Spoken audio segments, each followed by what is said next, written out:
Welcome, dear listeners, to another journey into the timeless world of Greek mythology. Today, we explore a tale where love, jealousy, and transformation weave together in a story remembered for centuries. It is the story of Zeus and Io, a mortal woman whose life changed forever by the gaze of a god and the suspicion of a goddess. Picture ancient Argos, a land where grand temples stood tall and mortals prayed earnestly for the favor of the divine. Among them was Io, priestess of Hera, admired for her devotion and blessed with a beauty that seemed touched by the heavens. She lived a quiet life of service, unaware that her destiny was about to be swept into the turbulent affairs of Olympus. For Zeus, king of gods, immense power was never enough, and his gaze often wandered beyond the realm of Olympus toward mortal lives. When his eyes fell upon Io, a spark of desire ignited, and from that moment, her fate began to shift in ways she could not foresee. Yet, love between a god and a mortal was never simple, for Hera, queen of the heavens, sensed what was quietly unfolding.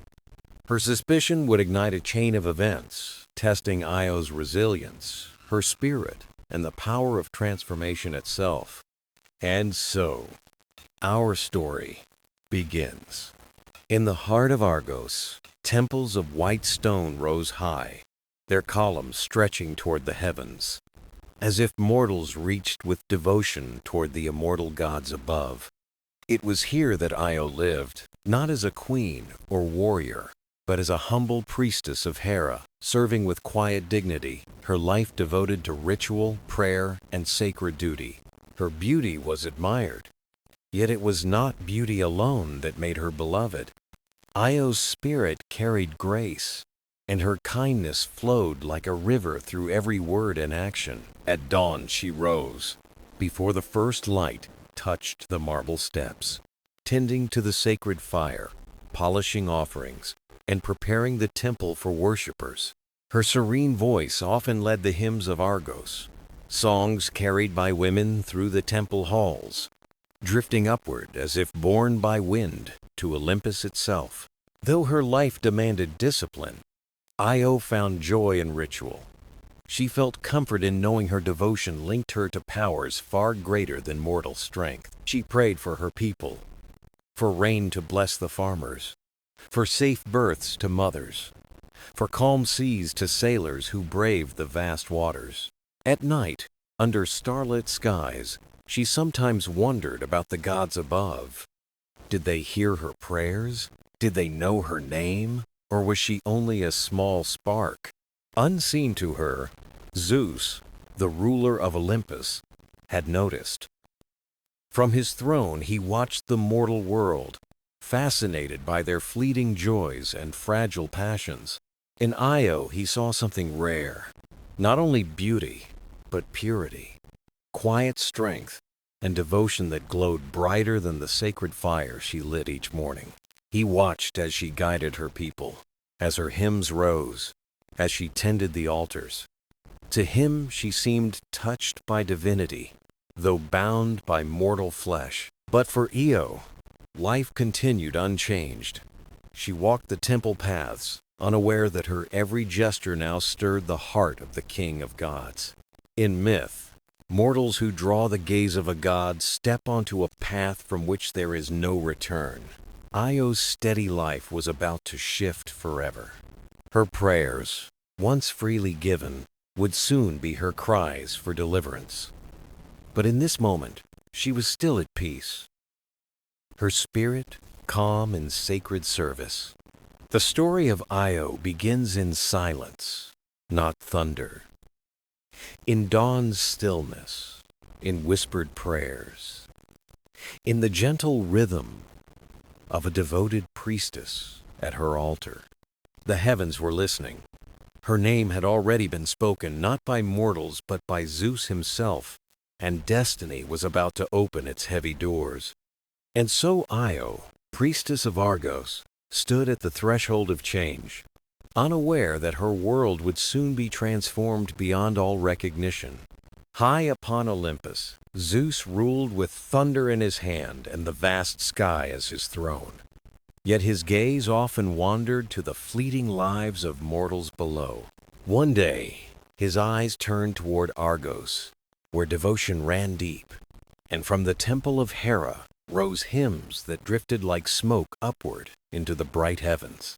Among the priestesses, he saw Io, and in that moment, his gaze lingered.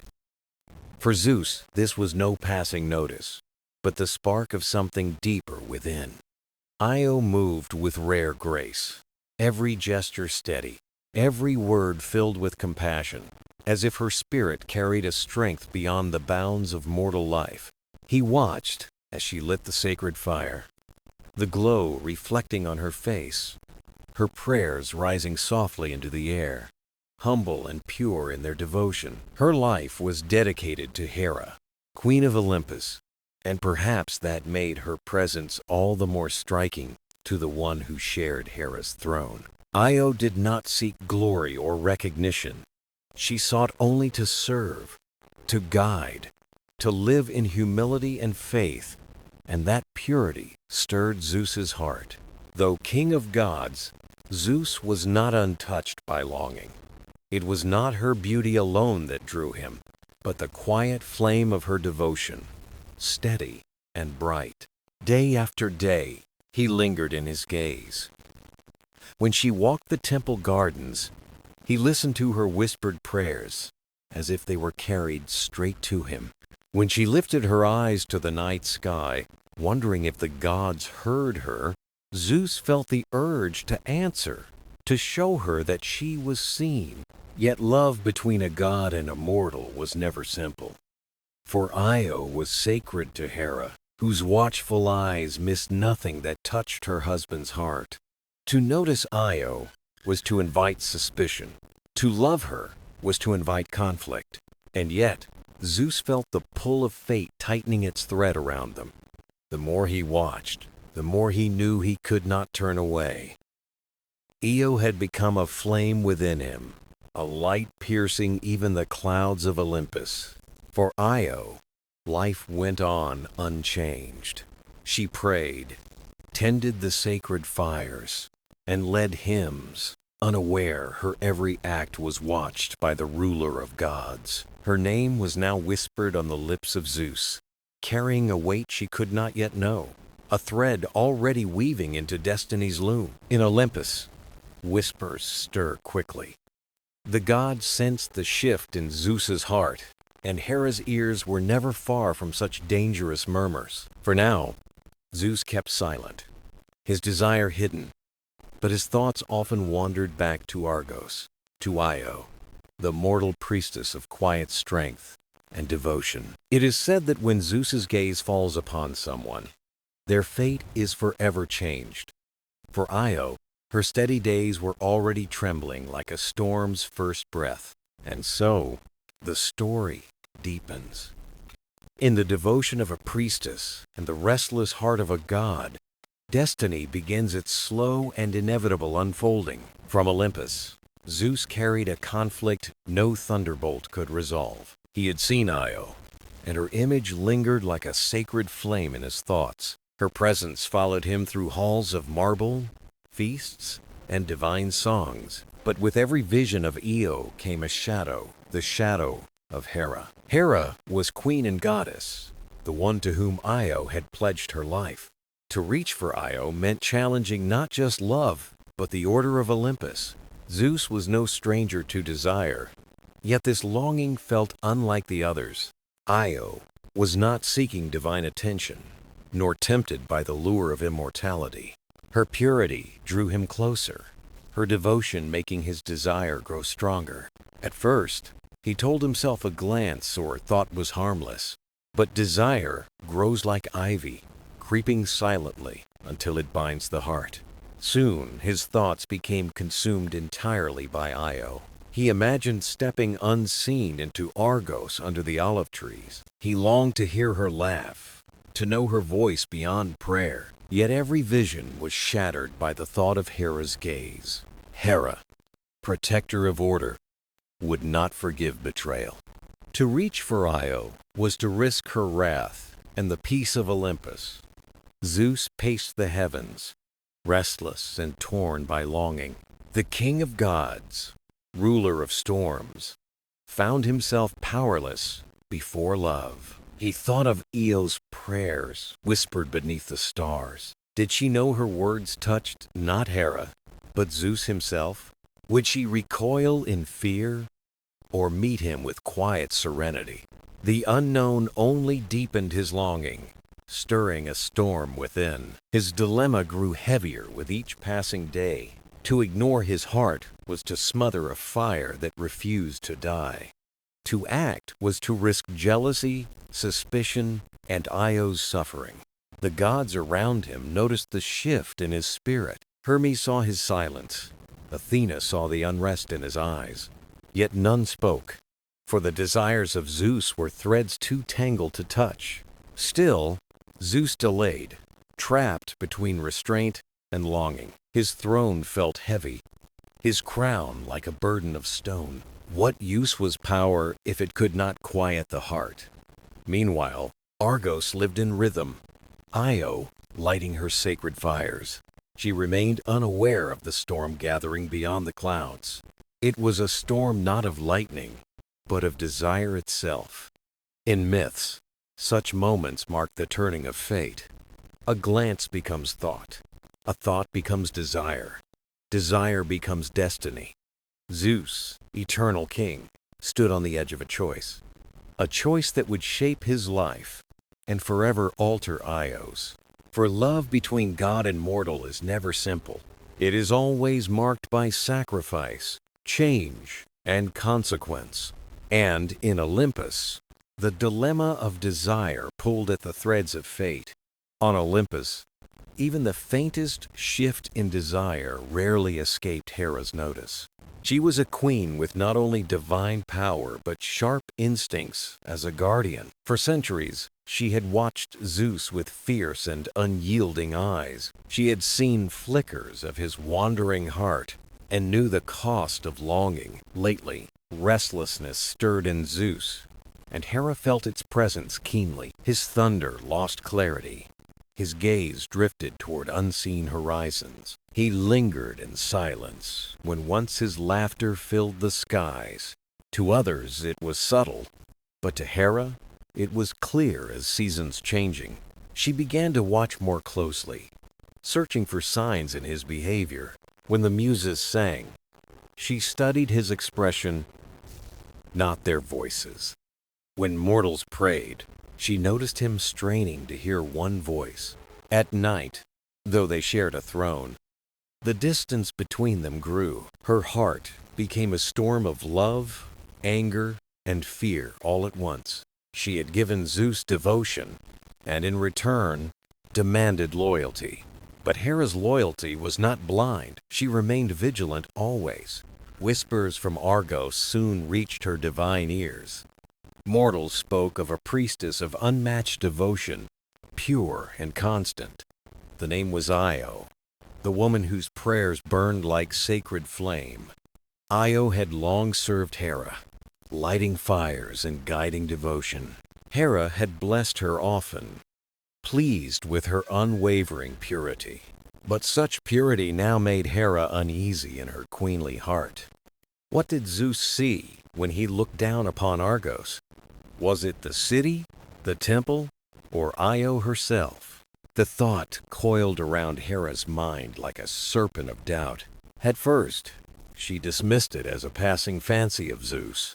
But the signs of unrest in him did not fade. His silence, his heaviness, his restless pacing revealed a secret. Hera's suspicion grew into unshakable resolve to uncover truth. She would not sit idle if Io had captured Zeus's gaze. Hera was not a shadow, but Zeus's equal in will and strength. One evening, she gazed toward Argos as the sun set in fire.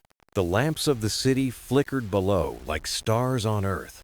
She imagined Io tending the sacred flames in innocence, immortal, fragile, and fleeting, yet able to shake Olympus itself. Hera's heart tightened with jealousy and a defensive order. She knew if Zeus broke bonds, trust in Cosmos would falter. The queen's suspicion became determination. Sharper than steel, she would see with her own eyes the truth of Io, and if Io had become Zeus's desire, Hera would not stay still. For love, when it drifts, shakes trust as much as it wounds hearts. Hera, ever watchful, would guard Olympus against betrayal. While Io prayed in innocence, unaware of divine storms, Hera stirred. This storm was not Zeus's longing, but Hera's suspicion rising. It was a force destined to shape Io's fate forevermore. In Argos, Io still lived in innocence, her days filled with devotion and nights with prayer beneath the stars. She tended temple fires, guided her people, and carried the calm dignity of one chosen by the gods. Yet above her, unseen forces were weaving threads that would soon entangle her fate forever. Zeus could no longer restrain his longing, though he feared Hera's eyes and the weight of consequence. The storm within him grew stronger until he resolved to act not as a king but in disguise. Cloaked in shadow, he descended, appearing to Io as a stranger with kind eyes and a gentle voice. He spoke not of Olympus, but of her devotion, her kindness, her mortal life filled with purpose. For the first time, Io felt her prayers answered not with silence, but with presence. She saw not Zeus, only a man who seemed to understand her heart and soul.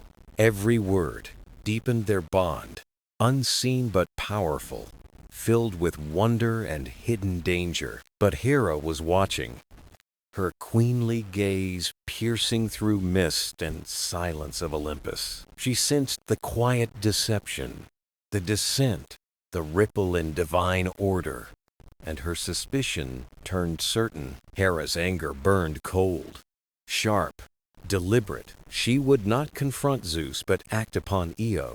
One evening, Io returned from prayer as stillness fell across the land, heavy and strange. The winds hushed, branches stilled, temple fires wavered as unseen eyes seemed fixed upon her. Then Hera's will descended, a whisper carried on the breath of fate itself. Io trembled, her breath faltered, her form shifting beyond her will or understanding. Graceful limbs turned to hide, her voice fell into a low, mournful cry. In moments, she was no longer a priestess, but a white heifer, pure yet lost. Confusion filled her heart as she stumbled through fields in her new form. She tried to cry out, but no human voice came from her lips. The people of Argos looked upon her with awe and fear, unable to understand. From afar, Zeus saw her transformation and knew this was Hera's hand. His heart ached, for Io was now both symbol and warning, bound by Hera's will. For Io, the world had become strange, unrecognizable, a place where she no longer belonged. She could not walk as priestess, nor speak prayers, nor live as before. Her mind remained human, but her body was trapped in a form not her own. Thus began Io's journey of transformation, her first step into myth and destiny. Zeus's longing had become a tale of change, loss, and divine consequence. Love in myth often demanded sacrifice, and for Io, it arrived suddenly and cruelly. She was torn from her old life, thrust into fate she did not choose. Zeus struggled with guilt, Hera watched with resolve, and Io's new journey began. The land of Argos once felt like home to Io, with its meadows, groves, and temples where she prayed beneath the stars. But now, trapped in the form of a white heifer, the world she knew had become strange, distant, and unkind. The people who once greeted her with warmth now looked at her with awe and unease, whispering that she was an omen. Io's heart cried out, But no words escaped, her human voice silenced, her soul still alive. Locked within a mute form, she tried to kneel before the altar, to pray as she once did. But the priests turned away in confusion and fear. Zeus watched from afar, torn between longing and guilt, unable to undo Hera's work without greater ruin. Alone and misunderstood, Io wandered through Argos, her hooves tracing paths that once brought joy but now brought sorrow. Nights were cruelest under the stars. She remembered her prayers, now replaced by silence and a sorrow too heavy. In dreams, visions came to her, rivers winding endlessly, mountains to cross, and journeys she had not chosen. It was as if fate whispered. Her suffering had only just begun, and her steps would lead her far from home. Her wandering soon carried her beyond Argos, across valleys, rivers, and groves where no one knew her name. But Hera did not relent. She sent Argus Panoptes, the watchful giant with 100 unblinking eyes, half awake, half resting. Argus never slept completely, his gaze fixed upon Io wherever she walked. When she rested, he stood nearby. When she moved, his eyes followed, a prison of sight that never lifted. Io's heart ached with weariness. She had lost her home, her voice, and now even her freedom to walk unseen. And yet, despite sorrow, she endured. Her steps did not falter, her eyes still searching for something beyond despair. The rivers she crossed seemed to whisper comfort. The winds brushed gently as if to ease her weary soul. The stars themselves seemed to light her path, reminding her that even in silence she was not forgotten. Every step, every place she passed, added to the tale of Io, no longer priestess alone but wanderer and symbol. Her suffering was real, yet within her burned a quiet strength, a flame that Hera's wrath could not extinguish. Though Argus watched with his 100 eyes, Io carried within her a light of endurance, guiding her onward. Her wandering had only begun, yet it was shaping her into something greater than sorrow, greater than fear. The tale of Io's sorrow spread beyond Argos, whispered by winds, carried by rivers, and even echoed by the stars. Zeus, though burdened with guilt, sought a way to ease her pain without provoking Hera's wrath directly. He turned to Hermes, the swift messenger god, known for his wit, his daring, and his golden staff. Zeus called him in secret, away from Hera's gaze, and gave him a task filled with peril. Go free Io from Argus, whose eyes never close. Do not fail, for her suffering cuts even me. Hermes accepted with calm resolve, his loyalty strong, his spirit ready for the challenge ahead. He descended in the form of a shepherd, carrying a flute, his sandals winged with divine speed. Argus, the 100-eyed guardian, stood watch over Io, half his eyes waking, half resting. Io grazed nearby, heavy with sorrow, unaware that hope had already stepped upon her path. Hermes greeted Argus like a wanderer meeting another soul beneath the open sky. He spoke lightly, weaving tales of weather, fields, and stars, his words smooth as flowing water. Then he lifted his flute, letting the music drift, sweet and soft, like petals in the air. Io raised her head, her heart easing, as notes filled the silence with gentle light. Argus listened, his eyes unblinking. The weariness began to stir within his great form. Hermes was patient, playing on, telling stories, weaving laughter and melody in seamless harmony. One by one, Argus's eyes surrendered, closing slowly, until sleep claimed them all at last. For the first time, Argus lay still, his 100 eyes resting. His watch ended in silence. Hermes moved swiftly, touching him with his staff, and Argus's eternal watch came to its close. Io trembled, unsure, torn between fear of Hera's power and hope for freedom newly born. Hermes spoke gently, "Do not fear, Io. You are not free of sorrow, but no longer alone." His voice was warm, a spark in the cold night, a promise of kindness in her exile. Though Io could not answer, she felt his mercy, a comfort greater than she had known. Hera's wrath still loomed, her journey far from finished, yet hope had broken through the shadow. The chains of Argus were gone, the endless gaze no longer haunting her every step. Hermes guided her onward, steady and kind, a shield against despair on the road ahead. The wanderer had found a rescuer, and with him, a glimmer of faith to carry forward. Even in sorrow, kindness could find her.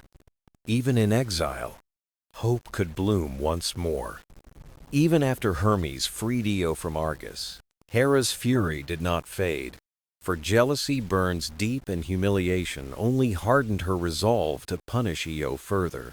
She created a new torment, a gadfly, small as a breath, but cruel in its persistence, a living instrument of Hera's will, destined to follow and sting without rest. The insect circled Io day and night, stinging her skin, buzzing in her ears, stealing her peace, until sleep itself became a fleeting dream she could barely grasp. Desperate, Io ran across fields, rivers, and mountains, her hooves striking the earth as the gadfly pursued her endlessly, leaving no place untouched, no moment of calm. She crossed the windswept plains of Thrace, where the gales cried like spirits, and into Scythia, where icy rivers bit her flesh. Yet still the gadfly gave no mercy. Through every land she passed, people whispered of the strange white heifer, eyes wide with terror, fleeing unseen torment, a living riddle racing across the known world. Io crossed the strait later named the Bosporus, the Cow's Crossing, where her hooves touched the waters that divide continents, etching her suffering into the earth itself. Still, Hera was relentless, sending Io through Asia Minor and beyond, across valleys and mountains, until at last she reached the great river Nile in Egypt. Weary, Io prayed with all her strength, and Zeus pleaded once more with Hera, who finally relented, lifting her torment and restoring her true human form. The Egyptians welcomed her, honoring Io as a goddess, linking her to Isis, mother of life, and from her line would rise heroes who shaped history.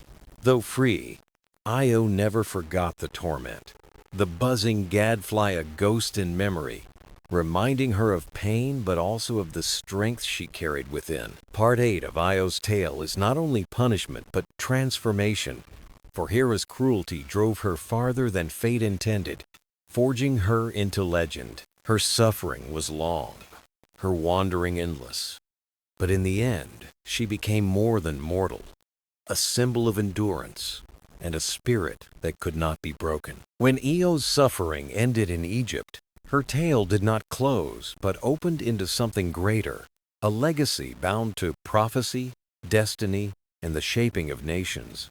Zeus had promised that her pain would not be meaningless, for from her bloodline would rise heroes whose names would echo across ages, carrying her endurance into legend. In Egypt, Io bore a son named Epaphus, whose name meant touched, for he was said to be touched by Zeus himself, a living sign of divine love and fate. Epaphus became a ruler in Egypt, founding dynasties and shaping kingdoms, blending mortal ambition with divine blessing, and carrying his mother's trials into history. From him came daughters and descendants who journeyed across seas, back to Greece, weaving bonds between Egypt and Io's homeland, shaping the destiny of nations. Among Io's distant descendants was Heracles, the mighty hero whose impossible labors defined courage, his strength rooted in the endurance of Io's suffering. Without Io's wandering, without her torment, there would be no Heracles. no heroic legacy. Her trials became the soil from which legends and victories would rise. Prophecy also carried shadows, for her daughters faced trials of loyalty and defiance, proving Io's legacy was not peace but resilience, woven into each generation. In Egypt, Io was honored as Isis, mother of life, while in Greece, her tale lived on as a myth of endurance, faith, and the power to survive. Her wandering, once torment, became a path to greatness, showing that pain and despair may hide the roots of strength, shaping futures unseen. Io's name endured not only in bloodlines but in memory, whispered through myths as the ancestress of heroes, a woman who turned sorrow into destiny. Where once she fled in fear, now her legacy stood tall in temples, stories, and heroes. A triumph that turned suffering into timeless strength. Through prophecy, through kings and heroes, Io's journey echoes still, a reminder that hardship may shape us, and destiny often waits beyond despair. Time turns lives into stories, and stories into legends, and Io's journey became one of the most powerful myths whispered across generations. Though her path was carved by jealousy and divine cruelty, her name carried through centuries, remembered by poets, priests, and wandering storytellers. To the Greeks, Io was the maiden touched by Zeus, changed by divine will, and endlessly pursued by Hera. Her story etched into rivers and landscapes. Her crossing of the Bosporus explained the world itself, turning suffering into geography, myth into memory, and her wanderings into sacred origins. In Egypt, her tale was transformed. Io was honored as a goddess, merged with Isis, the mother of renewal, protection, and everlasting life. For Egyptians, her pain was not only a punishment, but a sacred path, a transformation of mortal into divinity, written into their temples and prayers. Thus, Io became a bridge between Greece and Egypt, myth and faith, mortal fragility and immortal worship, endurance and transformation. For Greek poets, her name meant endurance, a mortal heart surviving divine trials, her legacy giving rise to heroes yet rooted in her suffering. For Egyptian priests, her story was sacred, a truth of how pain elevates the human soul, joining her fate to Isis and eternal worship. Her tale spread far beyond these lands, carried by travelers and traders, echoing in markets, deserts, and seas, becoming a story of wandering. She became a companion for exiles, a whisper of hope that even endless displacement could lead to meaning, destiny, and a new beginning. Her name became a symbol of resilience, of strength, to survive when survival seems impossible. A story sung by hearths and inscribed in stone. Children learned her name as they learned those of gods. For Io was more than mortal, she was the first ancestor, the eternal wanderer. Though centuries passed, her memory lived on, in Greece, in Egypt, and in the hearts of all who found courage within her story. Today, we remember her not only as a heifer hunted by Hera's wrath, but as a mother of nations, a wanderer who became eternal. Her tale teaches that pain may open unexpected paths, that exile may reveal destiny, and that endurance forges legacies beyond lifetimes. As long as myths are spoken, Io's name endures, carried in story, remembered in prayer, and alive in every retelling of her endless journey.